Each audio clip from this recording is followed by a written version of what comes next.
Welcome to another episode of the Agile for Agilists podcast. With me, as always, is my partner in crime, Drew Podwell. Hello, how you doing? Today, I'm super excited for our guest. He's someone that I personally look up to who has influenced how I look at the world of Agile.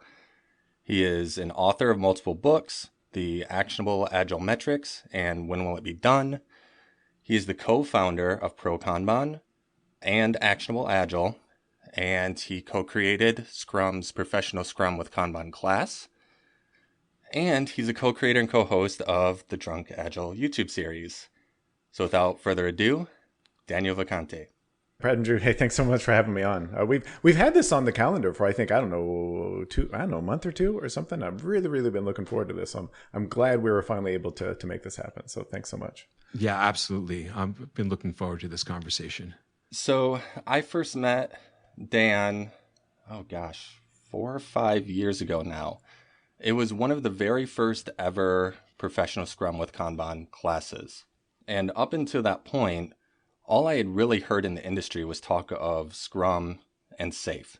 And that was kind of the argument. And I remember sitting there thinking I don't know if you always need to work in a sprint. I don't know if you always need to have all these events. And just kind of challenging my perceptions at the time. And I remember when I would share these with some of my colleagues, they were like, "You're crazy. Don't talk about that." Or are you sure that you're in the right industry? And all these things that really made me question it. And it wasn't until this class where the Scrum.org trainer, Summer Lawrence, and Dan, they really challenged my perceptions of what the Scrum Guide truly says. And it's changed since then, which also was kind of mind-blowing a little bit. But also just kind of challenged those perceptions. And I feel like, Dan, you were maybe a little bit careful in that, well, we're here for Scrum, so how can we work this in the Scrum? But one of the things that I think really influenced my beliefs and my thoughts going forward was, why would we stop the flow? And that really got me thinking about the processes that we impose on ourselves in the Agile world. And so I would love to talk a little bit about that. And of course, talk about Kanban, since that's kind of your tool and trade. My first quick hot take is I don't know where Agile picked up this idea, and I'm going to use Agile as a blanket term, but I think it applies to Scrum. I think it applies to SAFe. It doesn't apply to Kanban. We could talk about whether Kanban is Agile or not. That's a whole other philosophical conversation. But where maybe traditional Agile or whatever you want to call it picked up this idea that you have to time box your way out of complexity. We've known for hundreds of years, I would argue, that doesn't work. That variation, in process, cannot necessarily be time boxed or certainly easy time box. And by time boxing, you're probably introducing more complexity than you're solving for. But somehow in Agile, it got taken as written, right? Taken for granted that that's just what you do, right? And I would argue it's absolutely I shouldn't say absolutely. It's most likely what you shouldn't do. I think where the time box idea or concept came from is the need to iterate and the need to check in. And so especially after learning from you, Dan, I've kind of looked at it more as, it's a recurring cadence to ensure we're inspecting and adapting. I want to comment on that also because, and I've said this multiple times on the podcast before, I think a lot of the methodologies and frameworks out there are overreactions that are intentionally designed to break bad habits that exist. And I think that any team that is able to leverage Kanban in the way that it's intended successfully, right? Any team that's ready to step into that spot likely doesn't need that sprint time box. That I think the overreaction there is we're forcing people to stop the last day of the sprint because getting people to pause and reflect is a challenge when the focus is always on delivery. I think that there are certain teams and organizations, depending on their understanding of what Agile is, what it can do for them, how deeply rooted they are in project-based delivery, where you need to put those forced time boxes in place because you're helping them to pause to inspect and adapt. So I think that if you're ready to, my hypothesis is that if you're ready to step into Kanban, then you don't need that time box. I absolutely agree that was probably what people were thinking when they introduced the idea of time box. My own personal opinion is like I said is I think the cure is worse than the disease. That even if that's what we were forcing people to do, it makes things worse because I was having this conversation with a bunch of Scrum people a week or two ago. I hate to say, I hate to phrase it that way, us versus them. That's not really what I meant. But think of any other complex environment where they require time boxing outside of software, just completely outside of software, just anywhere in nature, anywhere in any industry or whatever, where a time box is required for this inspection and adaptation. I was really, really, really struggling to come up with good examples. Most people will bring up like some type of sports analogy, but if you look closely, and I'd be willing to bet, I haven't seen this, but I'd be willing to bet that within the rules, that heat is not a hard time box. Like that there is some variation that can be introduced, whether it's weather, whether it's some other type of conditions, whether it's injury, whether it's, I don't know, whatever it is, that there's some type of conditions that will vary from time to time the length of that heat. It's not always exactly, say, 30 minutes and not always exactly. That's kind of my point is, because of variation, natural variation in the world, to say that everything has to always exactly fit in within a 2-week fixed time box is arbitrary at best. When I compare it to people who are highly organized, really good at managing their time effectively, they have a great balance in their life of work and play to a degree where they could sustain the pace that they're working at pretty much indefinitely and are working at a very high quality, whether they're writers or athletes or whatever it is. I think that to me what stands out in those cases is that those people have already a mindset where they've created a habit that works really well for them, and as a result they don't need the externally imposed time boxes, right? They have good self-control. They're able to self-manage their time. And to me, my assumption has always been that Kanban works really well for people who already work in that way, that already think in that way.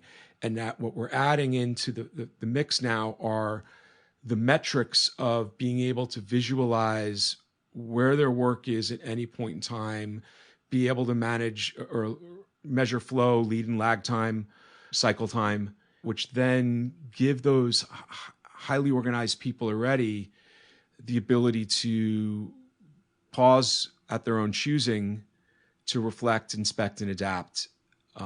But I may be wrong because, I didn't say this on air yet. Like, I've never actually spent any time at all studying the rules and processes and mindset and principles of Kanban, except through the lens of what I learned about Kanban in the SAFe courses, what I learned about Kanban in the IC Agile, Scrum.org, Scrum Alliance courses. So, if I'm off the mark, like, please let me know. I mean, I wouldn't say you're off the mark. The way I usually approach it is like this. If the time box is meant to be a strict structure where we pause and we're able to, reflect and inspect and adapt, I would argue that, and let's talk about Scrum for a second. I would argue whenever any single PBI is finished, that inspection and adaptation should happen. Because I'm coming from a bias of, we should be focused on value delivery. The whole purpose of our existence. I mean, you look at any job, anybody who's probably listening to this, you're on a team or you're working or whatever, your work is either directly or indirectly trying to add some value somewhere. That's what people pay us for, right? And so if you focus that way, and by the way, this isn't necessarily in conflict with what Scrum says, but I would say every single PBI, if that's valuable, when every single PBI finishes, that's when we should inspect and adapt. And so even if we're talking about creative people, if we're talking about engineers, if we're talking about that engineers aren't creative, that principle applies. And further, if I can say further, my basic definition, this word professional gets tossed around a lot in our industry. My basic definition of professional is somebody who shows up every day in the belief that they can get better. And so, we should be continually looking for that, right? We shouldn't necessarily say, wait, nope, can't get better until 2 weeks have passed. Can't do that. You know what I mean? I'm looking at the manifesto right now. I'm looking at the principles. How does the idea of a time box supported by the manifesto, and how is it not supported by the manifesto, right? And so delivering working software frequently from a couple of weeks to a couple of months with a preference to the shorter time scale. Well, a time box of a sprint being 2 weeks is a much shorter time scale than a project that gets released 6 to 9 months or 12 months or a year and a half or never later, right? But to your point, right, now that we're talking about these highly sophisticated CI/CD pipeline models and systems that enable all developers to push things to production, because you can do canary releases and dark releases and automated testing that occurs, regression testing, based off of the story itself being pushed. We can go to a shorter time scale, which is the amount of time it takes to get the story completed, right? Versus waiting until the end of the sprint. The other side of it that I'm looking at is build projects around motivated individuals, give them the environment and support they need, and trust them to get the job done, right? By saying, no, a sprint is 2 weeks, we're not specifically allowing them to self-organize. And I think that what we're reacting to is the idea that if we allow them to self-organize too much, they're going to go back to waterfall. And I think this is another example of overreaction. And it goes against the principles of respect for people and culture, which I know is not an agile principle. It was one of the SAFe principles, but I always think that's a great principle. But I think there is some truth to that, where it's like we don't trust the team to know how to effectively work. And that's why someone like myself has a job, right? Because teams don't know how to effectively work. But I think the reality is that it's more of a leadership issue.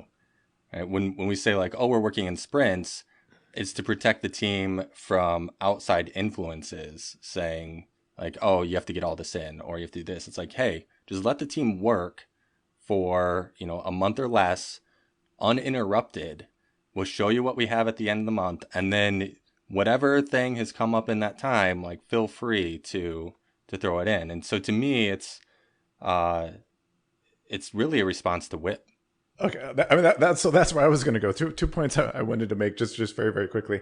Drew, I'm so glad you brought us back to the Agile Manifesto, because a lot of times it get lost that this whole idea of Agile is really kind of based in the manifesto, which for the record, I think the manifesto's outdated and for the most part probably should be ripped up and thrown away. I mean, it was bunch of white guys go up on a mountain and then they come down and they hand these golden tablets to everybody and we're supposed to follow it. I know. Whenever I tell that story, I'm like, and they went to a ski lodge at Snowbird. Everyone's like, well, of course they did.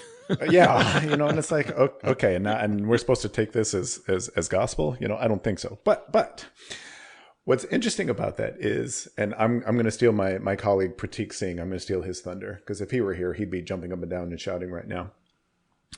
If you knew nothing about Agile, if you knew absolutely nothing, never heard the word, never studied it, never whatever, and went and read the Agile Manifesto, the absolute last thing you would come up with is Scrum. And actually, maybe Scrum's the second to last thing. Even more than Scrum, the last thing you would come up with is SAFe, right? You would just not make those leaps. And so that's why I don't.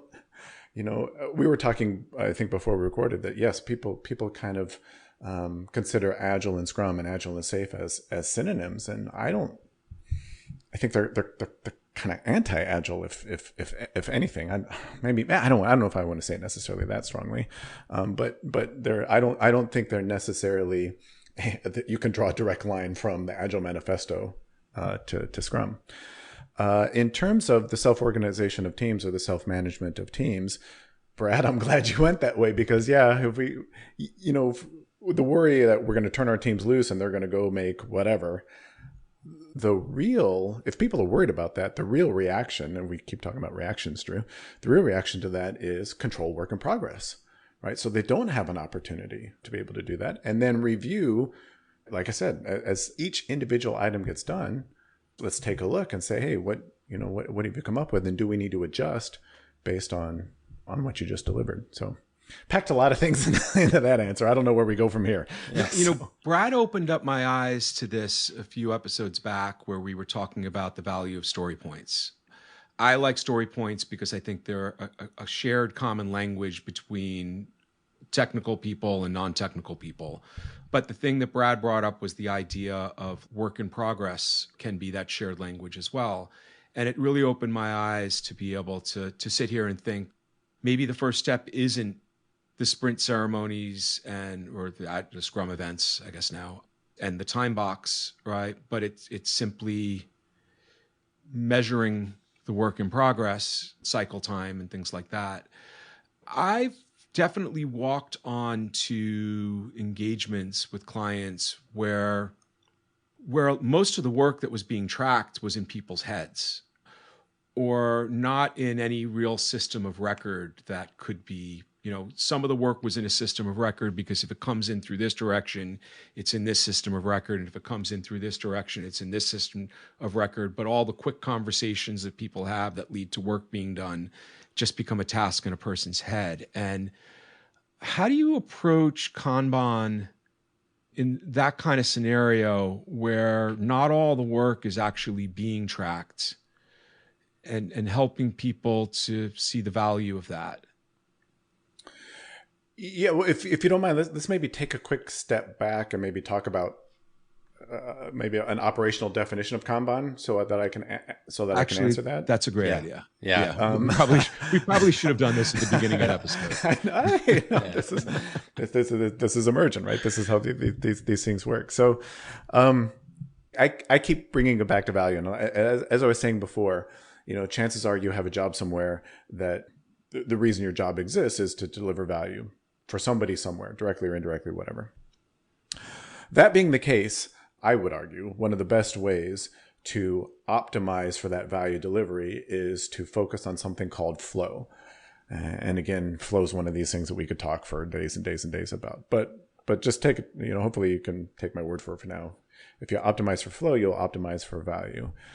If you believe one of the best ways to optimize for value is to optimize flow, then a simple definition of Kanban is it's just a strategy to optimize flow. That's really all we're trying to do with Kanban is a strategy. Now that strategy is made up of certain practices or tactics, whatever you want to call them, but in the guide we call them practices. And that is things like you have to have a defined workflow. And part of that definition is how you visualize it or how you express it. You have to actively manage work in that workflow. And then you have to continually improve that workflow. So to get your point, Drew, to answer your question about, well, what about these environments where stuff is in people's heads and we don't really necessarily see the value of all of that? One of the big things about flow is, and we can go several different ways here, but one of the big things about flow is this idea of, generally speaking, there is a right number of items that you can be working on at any given time to optimize that flow. Right.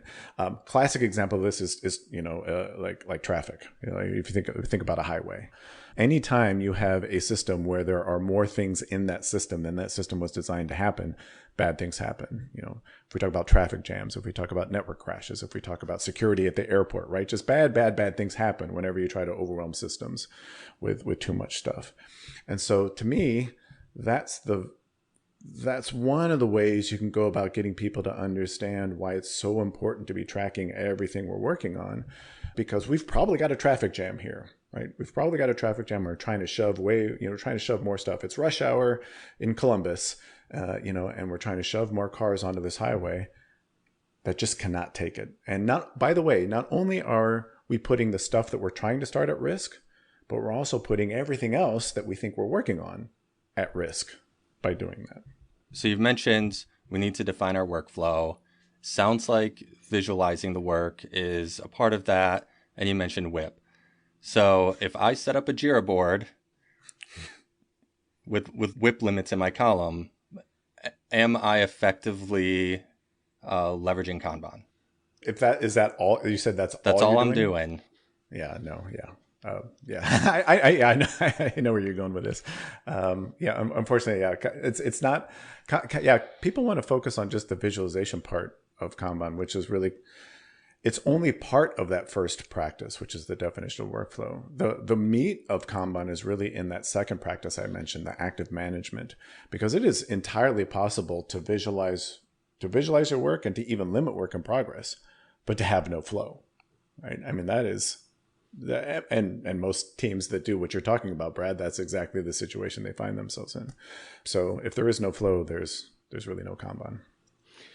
So to extend upon that real quick, right? One of the other things that I like as a tool for me as a coach with Scrum is a time box helps to guide the team towards, and I would use the size word, but I don't specifically mean size, numerical value size. I mean complexity, risk, uncertainty, what we know about it, is to create stories that limit the amount of complexity, risk, uncertainty to a degree where we can likely get this done and not have it get to a point where it just keeps on rolling and getting slower and slower and slower and slower and slower. How do you go about that in Kanban? There's this idea in flow that within an acceptable level of variation, because you're not going to be able to get everything to be the same size, right? I mean, that's not what we're going for at all. And by the way, I love all the dimensions of size that you're talking about. We're talking about complexity. We're talking about duration. We're talking about risk. We're talking about all this stuff when we say size. I love how you phrase that. Within an acceptable level of variation, there's this idea of a right-sized item that can flow through our process. One of my favorite examples to kind of illustrate this is a wood chipper. And anybody who's seen the movie Fargo knows what I mean when I say wood chipper, right? And if you haven't seen it, go see it. Spoiler alert. But anybody who's used a wood chipper knows what happens if you try to shove a branch or a log that's way, way, way too big for that wood chipper, what's going to happen, right? Likewise, though, if you picked up a whole bunch of sawdust and try to shove that sawdust into the wood chipper, what happens. So there's this idea of, like I said, within an acceptable level of variation of items flowing through your process. Once you kind of understand that, then the way the Kanban handles the problem that you're talking about is there is an expectation. We set what's called a service level expectation, but there's an expectation of how long it should take an individual item to flow through our process. Now, not to get too deep into the weeds, but it's a probabilistic statement, around what that time range should be. But the way that we prevent items from getting too big, like what you're saying, is by focusing on that work at the item level, not the time box. We don't say, hey, we don't want something to be too big for this particular time box. We say each individual item that flows through our process, we ideally it should be within this kind of range so that it can flow through, again, like the wood chipper, right?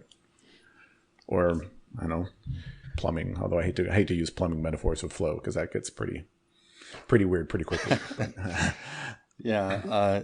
So I consider myself a product person, and I think anyone who's an agilist should be product focused at their core, at their heart, because it's all about delivering value.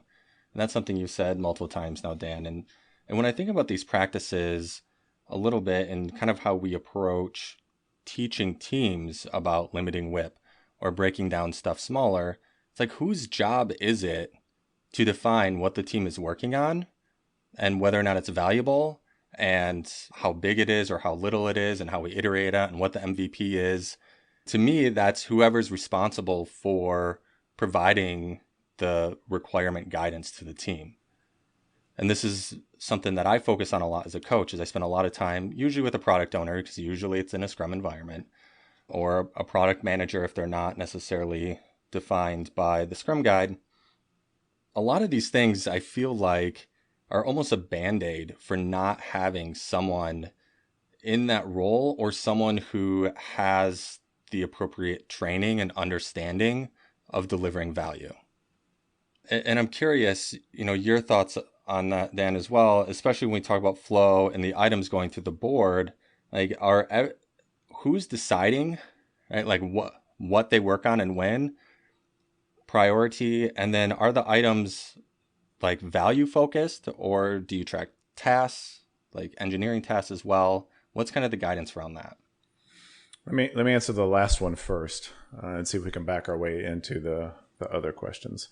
Again, kind of by definition, every item that is in your flow system, in your Kanban system, is an individual, discrete unit of value. That is the expectation. If it's not valuable, if it doesn't represent some value somehow, some way, it shouldn't be on my board, shouldn't be in my system. Get it out of there. So that's kind of foundational.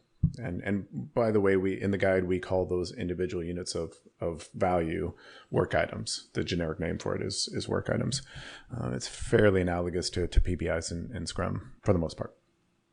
So that's the first thing. Yes, I mean, if it's not valuable, shouldn't be on the board. And by the way, that's at whatever level of the organization we're talking about. We could be talking about at the story level. We could be talking about the feature level. We could be talking about the epic level. We could be talking about the initiative level, whatever level, right? Because there's flow at all those levels. And arguably all these flow principles should be involved with all of that as well. Maybe you can bring me back and we can talk about scaling and all that. That's a whole different thing. Okay, so now the first question you asked, Brad, to set that all up, you were saying, help me remember, was the first part of that. To me, a lot of these problems that we talk about as far as prioritization and working on too many items all kind of boil back to who's asking them to do the work, who's providing the work to them. Right.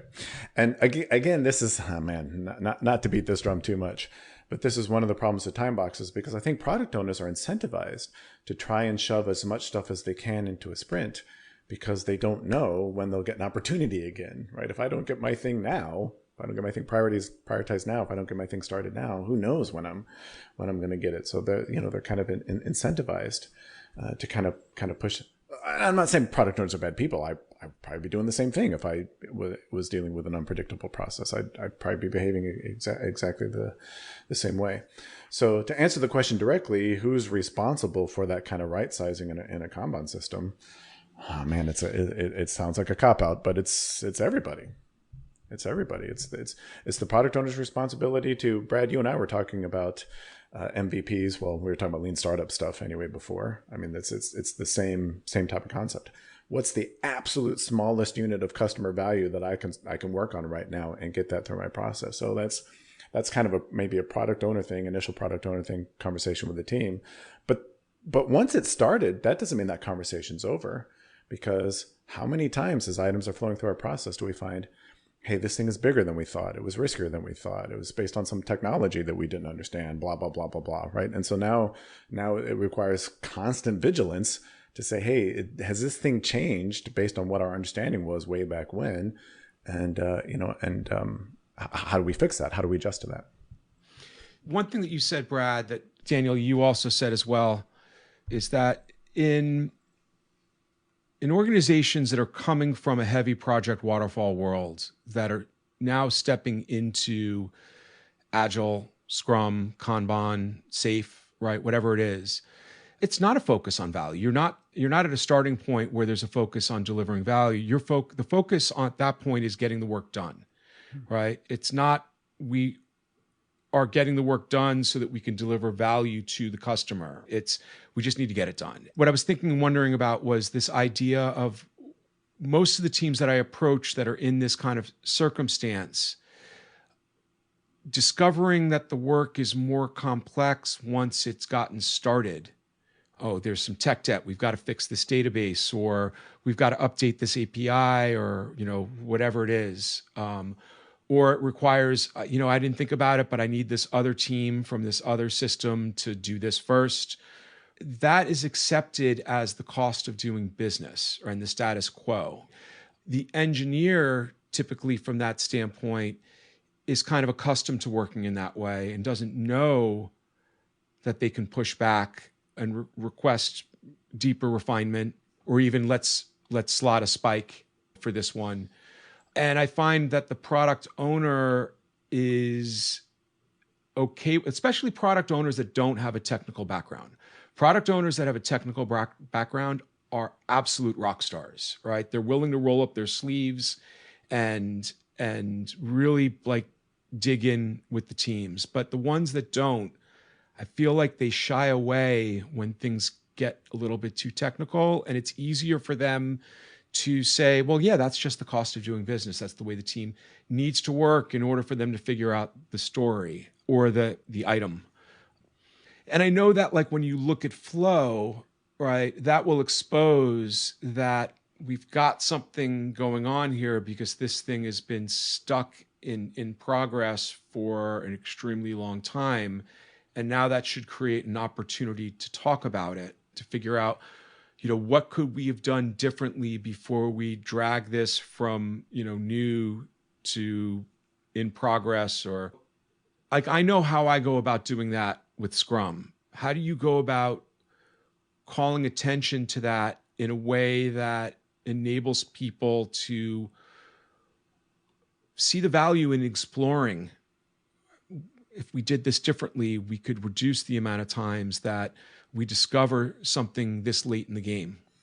Again, if I bring it back to flow, my answer to that is usually, well, it's two things. It's the service level expectation that we talked about before. It's like, hey, we know that 85% of the items that flow through our process should take 12 days or less. We know that, right? Based on our past data or whatever, we know 85% of our items, right? I'm just making this up, right? So what you do is you take that information and the metric, the most important, most fundamental, most important metric in Kanban that nobody talks about, right? Everybody knows about cycle time. Everybody knows about throughput. Everybody knows about work in progress. But the metric that no one ever talks about, that is the thing that makes it all work, is this thing called work item age. And that is, how long have we been working on this thing? And most importantly, how long have we been working on this thing compared to how long it's taken us to complete stuff in the past? Because that's the trigger for these conversations that you're asking about, Drew, to happen. If we know that things should get done roughly between 1 and 12 days, and this thing's in progress, has been in progress for 10 days, and is nowhere near getting done, well, hopefully we had a conversation much earlier than 10 days, but now we know, hey, this thing is not flowing the way that we expect it to. There's something different about this thing. So what do we need to do? Do we need to break it up? Was it not defined properly? Do we need to swarm on it? Is there some external dependency that we didn't know about? Is it even still valuable? And should we still be working on it? And if it's not, kick it out of the process, right? It's age, the metric of age that prompts, in my humble opinion, not so humble opinion, prompts those types of conversations. So I do want to shift just slightly. We've said the word valuable a ton. Valuable. And so I want to prompt you, Dan, because one of the things that I was taught early on as a product owner, even as a BA, was all stories should follow invest. Mm-hmm. And it wasn't until I met you that you kind of challenged that a little bit. And you kind of said like, well, what is value? And I know I don't know if you personally did this, but you taught me first and kind of steps there. So can you unpack that for our listeners? So first came about conversations with both Pratik Singh and Becky McNeely, a couple of people that I worked with at Ultimate Software. And yes, and I've fallen victim. Thank you for calling me out on this, because I've fallen victim to this in this conversation.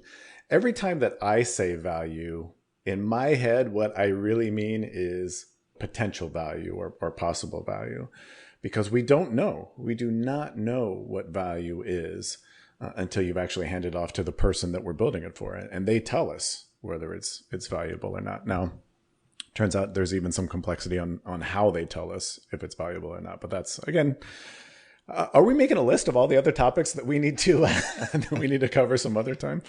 Yeah, I would love to have you back. We'll cover them all. Yeah, absolutely. Yeah.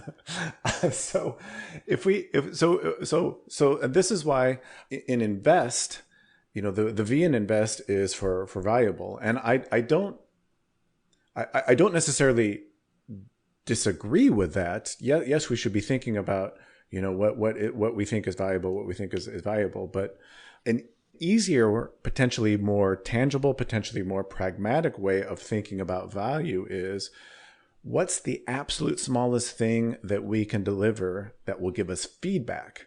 Because that's really what we care about. We get it in the hands of our customer, and our customer tells us whether this thing was valuable or not. It's that feedback is really what we need, because we've talked several times about inspection and adaptation.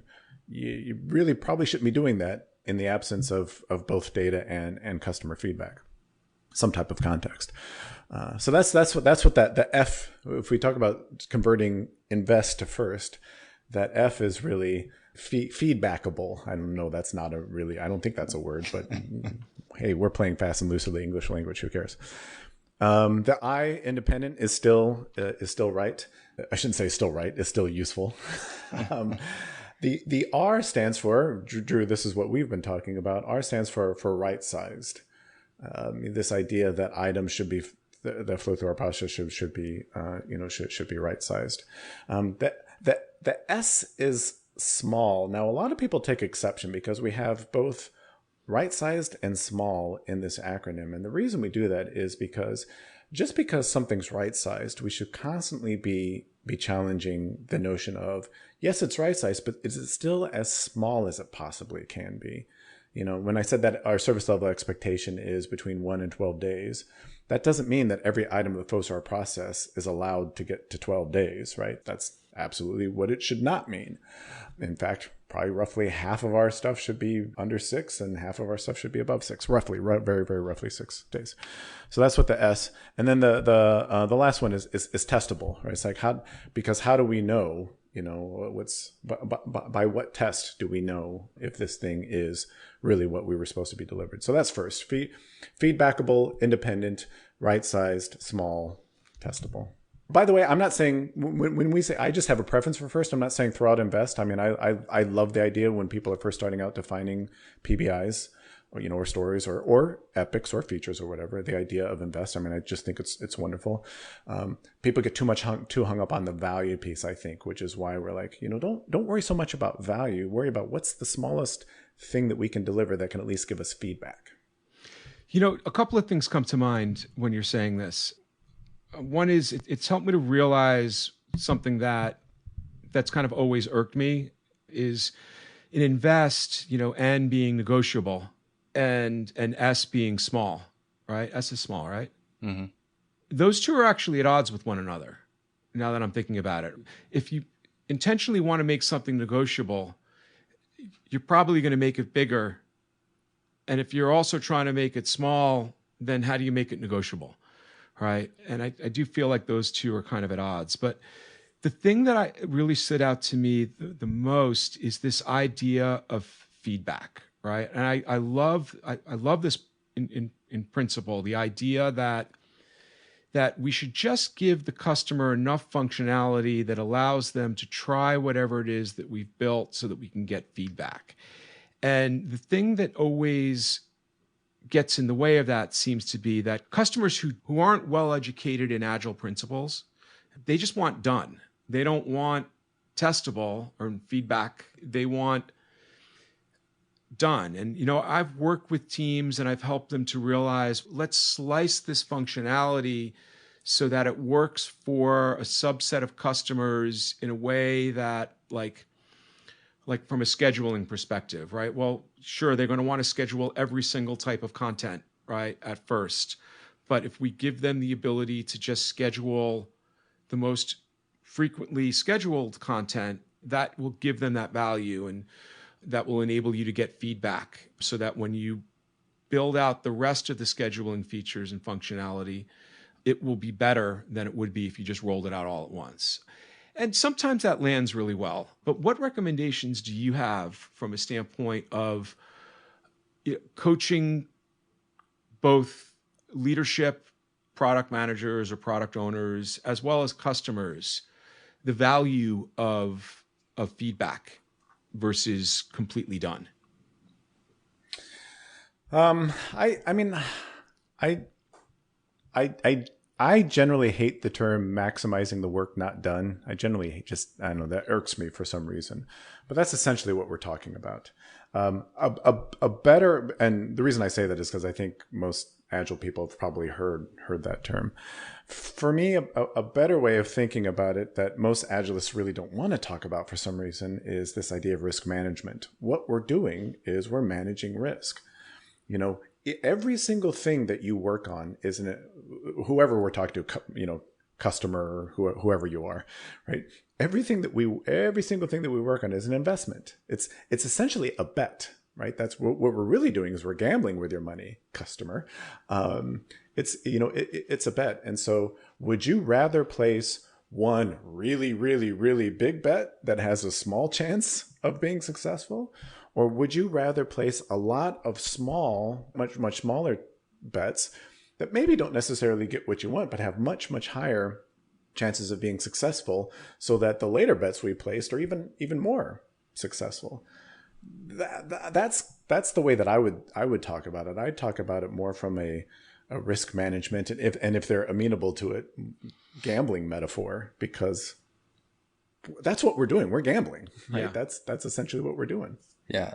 I think we're kind of talking too, like MVP and MMP and all of those things where, you know, we don't know what is acceptable to the user. We're making an assumption that they want all of this, but you know, it's almost like it's in the sake of investing, it's better to underdeliver than overdeliver so that we can find out that we underdelivered. Because if we're over-delivering every single time, that's a huge waste of investment. You know, from the other side of the coin, as a customer and user of lots of different products out there, and I do love finding early stage products to support and start using, but I'm less likely to go all in on a platform that doesn't meet all of my needs with the hope that it will at some point meet my needs. And so to play devil's advocate, and I'm sure we've all been that kind of customer, right? So I do get the idea of the fear of leadership, of product owners worrying about if we give them too little, then they won't actually adopt, right? They'll try it and they'll walk away, you know? But there is a balance that you can strike that gives them enough to latch on. And if we're leveraging Agile, Kanban, or Scrum, we can trust that we'll be able to deliver additional value incrementally over time, especially if we're paying attention to the flow-based metrics and work in progress, then it allows us to pivot and get the right value done. Well, you mentioned earlier, Drew, like canary releases, and we have feature toggles and that. And so like our conversation with Diego, I think last season now, right, where it's like, find your early adopters, find the people that are worth getting the feedback from, that want to give the feedback, and then roll out the more marketable product to the larger audience base. And it's funny you said Diego, and first of all, he was actually the first guest of this season, if I'm correct. I think I'm correct. But that was the exact use case that came to mind, right, where I felt like Diego did a really good job of balancing that well, right? Like, Daniel, for some clarity and background, this guy Diego had a platform that went out of business, right, about 2 years ago. And we were talking to him about the idea of fast cycles of failure and the idea of, maybe the business wasn't successful, but it's not a failure because he learned so much from that he got to carry with him and go forward with. But, he had this platform that used natural language processing that did employee surveys as well as a retro tool. And it was really well made. And at first, it didn't have everything that I wanted, but it had enough of what I wanted to start using it. And I developed a relationship with Diego where I became that kind of beta user where he would ask me like what I thought about the improvement items that he was putting into the backlog and which would be of value to me. He would spend time getting ideas from me that, some of those things that I brought up as ideas, he loved and he put ahead of some of his own internal ideas. We had a great relationship. I don't think I was the reason why he went out of business, but we had a great relationship. And he said this, and I believe it's true as well. Like, I was the kind of customer that he needed to help to grow this thing out, right? But that isn't every customer. Not every customer is willing to be your guinea pig in that way. I look at it as, if I can get somebody to allow me to be their guinea pig, then now I have influence over what features can be rolled out. Like, I love platforms that allow me to vote on items in the backlog as a customer, because it shows me that they are customer centric and they're going to work on things that they believe is valuable and the customer has qualified as valuable as well. So, but not every customer is like that. Yeah. No, I think you found a crucial piece of the puzzle, because if we can think all the way back to the beginning, Brad mentioned I created a tool called Actionable Agile from scratch with my own money, right? I had no investors whatsoever. It was my own. By the way, start a company from scratch with your own money, hire people, make a payroll with your own money, and then let's talk about what Agile is, right? That aside, 100%, I think, I shouldn't say 99%, what I think made the tool cross the chasm, if you will, were those first. I had like four really kind of core, what I called friendly customers, that I could put just pretty much anything in front of them, and they would use it and they would give me feedback, and that was absolutely crucial to our survival. You're right. I'm very, very sympathetic to the very first thing you said, Drew. It's like, we don't want to just put any crap out there and just pray that the market likes it. I'm not saying that that's necessarily a recipe for success. But I think what Brad is saying is absolutely true. I think a lot of what users will find valuable is a lot less than what we think they're willing to put up with. I do have another question I want to ask you, Dan. Before I met you, I did not fully appreciate my background in the factory. It was something I was actually ashamed of because of just how I was raised and that sort of thing. And I did it to get by, and I didn't think about, like, here's all these things that I'm learning that I can apply to the software world. And I didn't fully appreciate it. And in your class, you're talking about Kanban, and I was trying to wrap my head around what I knew as Kanban and lean manufacturing. And so I was asking you some clarity questions on that. And you thought it was really cool that I had worked in that space before. And that took me off guard, or it took me by surprise. That was really changing for me, I feel like, and like healing, and like being like, no, this is a part of me, and this is awesome, this is cool. And like, let's lean into that, figuratively, I guess, and literally. Pun intended. But one of the things that's always kind of been a question for me is, we talk about Kanban in the software space, but we don't talk about lean as much. And Kanban is a tool for lean. And so it's kind of weird to me, and it's always been weird to me, that we talk about Kanban and not lean. And so I'm just curious your thoughts on that, and like, are lean principles something that you also promote with Kanban? Yeah. Both of you asked just really, really great questions. And I never know where to start when I answer. First of all, the whole manufacturing versus software, manufacturing versus knowledge work thing. I hope I don't come across, I probably come across as this like angry old curmudgeon, right? That I just hate everything and I'm just railing against the world. And I guess I kind of am. I don't pick up on that at all. Like, okay, right, I have thanks. not picked up on that at all in this conversation. Okay, yeah, just put that in a loop. Would you just put that one sentence in a loop for me? Sure. But it's one of my major frustrations with Agile is the whole not invented here thing, and it's like, that's what I was talking about before. A lot of the problems that we're trying to solve have been solved, and they weren't solved 20 years ago, they were solved 120 years ago, 220 years ago. A lot of these problems have been solved, but the whole dismiss of, we're doing software and we're doing knowledge work and that's manufacturing, and right. And I just, that kind of stuff just drives me nuts, because it's like, if somebody has already solved a problem that I'm trying to solve, why wouldn't I at least try it? You know what I mean? Or explore it or something, right? So to get to the crux of your question, Brad, I hate, and I want to go on the record for this, I hate the word Kanban. I hate it. It's the worst branding ever. It's awful. And, if you're going to ask me what I would choose other than that, I don't know. just to preempt that question, I really don't know.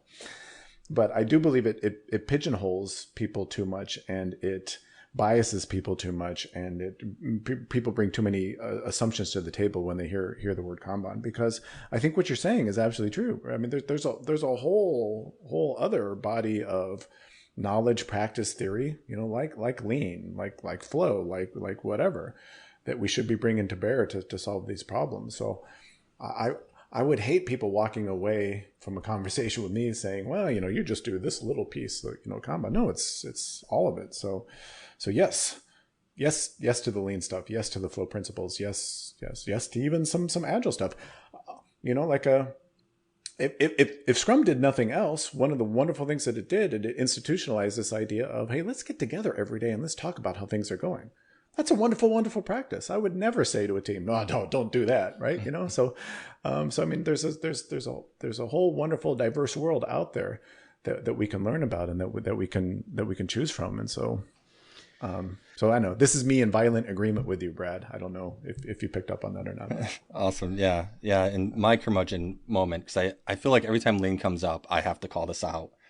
You always do. I always do. Yeah. Like, I'm not talking about Six Sigma when I say lean. Like, it's fun. I think Drew and I early on had a conversation. I'm usually pretty respectful of all like bodies and organizations, institutions. I try not to speak poorly about like PMI or SAFE or any of them. The only one that's like, chip on my shoulder is Six Sigma. Like, I really, really dislike DMAIC, and I really feel like it's opposed to lean. Like, when I talk about lean, I'm talking about Deming. Deming. Thank you. Yes. And hopefully Short before that, but Six Sigma is a perversion of what Short did. It's a complete perversion of what Short did. Wow, that's okay. Yet add this to another topic, Brad. Right? Yes. Along those lines, the only one that I'm like really anti is PMI, because I feel like it has taken the agile principles and it's figured out a way to wrap it in a project still. And like we all know that like you can't wrap like tofu and like all of the healthy ingredients in the world in bacon and call it a health wrap, But what I want to ask you though is, what are the Kanban events, and are there Kanban events? Are they so there's no Kanban events. So how do you go about preparing a story so it's ready? Like when a product owner brings something of value and says, these are things that are of value that I want to put into your backlog, and now the discussion needs to happen. Are you saying that just happens randomly, or does it always happen on the same day? I'm saying that's probably, I mean, depending on the context, right? I mean, context is queen, right? Everybody says I prefer context is queen, not context is king. I'm saying that's probably, remember we talked about defining our workflow? That's probably a step in our workflow, right? I've never really understood refinement. You ask 50 different Scrum people what refinement is, and you get 50 different answers. Now, that's not necessarily a bad thing, but I just never really, it's like if we're getting together and we're talking about something, that's work in progress, right? We're taking up team capacity. We're spending money. That's work in progress. By the way, I love Don Reinertsen's. This is an ideal definition, by the way, but Don Reinertsen, if anybody out there has never heard of Don Reinertsen, Don is literally the Don of flow. If you don't know Don Reinertsen, you got to go read his stuff, in my humble opinion. Don Reinertsen talks about defining work in progress or certainly defining the start of cycle time is when is the first dollar spent. And so, yeah, if we're getting a bunch of people together talking about, we're spending money, and that's work in progress, and we probably should be tracking that thing, I always, and I feel like the way that I do it is a little bit too complex, but I've always tried to create a team level workflow that includes a product owner's ideation and story development, as well as a stage for refined, and then sprint backlog, right? To me, the biggest lost amount of time is not when a story goes to in progress to the point when it gets done, even if it took 3 sprints to actually get that story done. the biggest time suck is in the stories that are getting done within a sprint that take 3 weeks to actually refine. But we don't see that because if you're not tracking the amount of time it takes from a story to be starting to be written to a story to being ready to go into a sprint, then you don't realize that you're just, eggs on the left, eggs on the right at that point. Yeah. Well, getting back to lean, this is why I lean on just in time, so much, because I think that's, for me, that's what you're highlighting. Whenever anybody talks, I just translate it into flow terms in my mind. But that's what you're talking about, is this idea of just in time, because we want to minimize the amount of time from when we're initially ideating on something, if that's a word, to when it's actually hitting the team's, say sprint backlog. If that part of your process takes 3 weeks or 3 months or 3 years, well, by the time the team picks it up, what are the chances of that thing still being valid, or any assumptions that we made in refinement still being valid or whatever? So, for me, I don't know, based on what I understand, I don't know that I would necessarily call the process you're explaining as overcomplicated. I would say maybe that's a necessary, visualization for us to understand how many things are we really working on right now. And hey, why are we trying to refine this one thing when we've already refined 50 other things? Why is this conversation even happening? So when I say overcomplicated, it's that I feel like I've never dialed in the stages to a degree where it actually creates the kind of measurable outcome that I'm trying to achieve. And along those lines, right, the best part about this episode for me is that it's helped me to realize that, yes, I've specifically sat in DevOps courses, and I've specifically sat in Scrum courses and in higher level coaching courses. And even I've taken my ICF, ACC for professional coaching. But that the only time I've ever learned about Kanban is when it was part of the curriculum, and that it's high time, right? I'm realizing there is value to just taking the time. And so what I'm wondering is, could you maybe talk about, like, for the Scrum Masters that are out there, for the Agile coaches that are out there, for the Enterprise Agile coach? I'm sure there's a lot of Enterprise Agile coaches that have never actually sat in a Kanban course before. Why is it valuable for them to actually understand Kanban from the horse's mouth? We've this, and by the way, this is a conference talk that's been percolating in my head. So you tell me if this resonates or not, because we've talked about most of these topics already. As an Agile community, we make assumptions like we can time box our way out of complexity. We can estimate or plan our way out of uncertainty, that we can prioritize our way to value, right? There's a whole bunch of assumptions that are underlying really kind of what we call Agile that I think not only don't serve us, but probably do more harm than good. In many contexts, do more harm than good. So if there was a better way to work, why wouldn't we do that? In fact, isn't that the very first sentence of the Agile Manifesto, right? Right.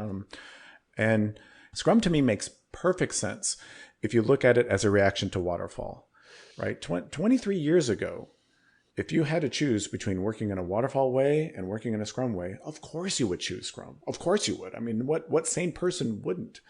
But Drew, I think you were talking about this, and Brad, you mentioned our way of working has changed so much in terms of, continuous integration. 23 years ago, how many people were doing continuous integration? But now, how many people? Now they look at you sideways if you're continuous deployment, the rise of DevOps practices and all this stuff. So all of those things have actually been to facilitate flow. That's really, so if all of our engineering practices have migrated to this whole continuous, our process, we have to have a continuous process to be able to support all those great things that we've done. Why would we go backward and try to introduce batchiness when we know that batchiness doesn't work? Well, it generally doesn't work. And then Scrum just did batches on steroids, right? So yeah. I hopefully, I don't know if that's succinct or not, but that's what I would say. Yeah, it's It's funny, like you mentioned, you translate things to flow in your head. I translate things to DevOps in my head. So this whole time we're talking about it, I'm thinking of the three ways, right? Maximize flow, feedback loops, and continuous improvement. And those are topics that we've touched on this whole time. And there's a reason that they leverage a lot of Deming and Goldratt and Schuer, who doesn't get nearly enough credit and everything towards lean principles. And then you even touched on that as well, Drew. It's like, to me, like in my mind, DevOps is what Agile was supposed to be. And you talked about batches, Dan, which I think is a very polite way of saying, in Scrum, we're still doing waterfall. Just the drop is much shorter. I keep on going back to this quote because it really just grabbed my heart and shook it. When Todd Hallowell, said that methodologies are a great place to start, but a terrible place to finish. I think, Daniel, your point is, well, why would we start there if we could start here? And I think I need to learn a little bit more about Kanban from like my steering wheel analogy to be able to drive the car with that steering wheel. So I want to say thank you because I think that this has been a really fascinating and eye-opening topic. All these times that I'm like repeating things back to you and you're like, Drew, I already know this or whatever, right? These are me kind of like putting some of the concepts together and having these aha moments. I love having aha moments on these podcasts. But yeah, this has been great. So Dan, I want to learn more about Kanban. Where should I go? Yeah. Shameless plug time of the pod. Thank you for the opportunity for that. I think, as you mentioned at the beginning, I co-founded an organization called ProKanban.org, and our whole reason for existence is to create a diverse, a safe, inclusive community where people can come learn about Kanban. So if you literally just go to ProKanban.org, go to that URL, you'll see a whole bunch of stuff. Join our Slack community. It's just a wonderful, wonderful, wonderful community. Like I said, a wonderfully safe, diverse, inclusive way to learn about this stuff. So start there. Connect with me on LinkedIn. Hit me up. I'd love to chat with all of you. So, and I guess while I've got the mic, I just want to say thank you so much to Brad and Drew for the invitation to be on here. I've loved this conversation. I wish we could go 2 hours more or two days more. So thank you so much for the opportunity. And by the way, Drew, don't thank me. Thank Deming, right? Thank Reinertson. Thank John Little. That's. I wish I could say I came up with all this stuff, but for the most part, I didn't. Well, I also captured the topic of how to define value. I do think that would be a great topic to just revolve an entire episode around. And I would love to dig into like Little's Law and how to optimize flow and things like that. That would be a great topic to continue on. So we definitely want to have you back. I can't wait. I cannot wait. Brad said he didn't want to. He slacked me on the side saying, I'm so glad this conversation's over. We all know about such a mistake. Yeah, such a mean person at heart. It's true. Well, thank you so much, Dan, for joining us. Definitely gave me a chance to geek out a little bit and love the conversation. And as we're saying, hopefully more episodes to come. Anything else that you would love to share before we wrap up this episode? No, just like I said, just keep learning. Don't necessarily take my word for it. Don't necessarily take Brad or Drew's word for it. Just kind of keep learning and keep looking this stuff up for yourself. Remember, I like I said, I think professionalism is the belief that you can improve every day, and I think each one of us can improve every day. So, thanks for that. Well said. So give us feedback, agileforagiles.com, podcast at agileforagiles.com is our email. Like always, we'll share the links to Dan and to ProKanban and anything else we mentioned in this episode. Thank you all for listening. Thanks, everyone. Thanks.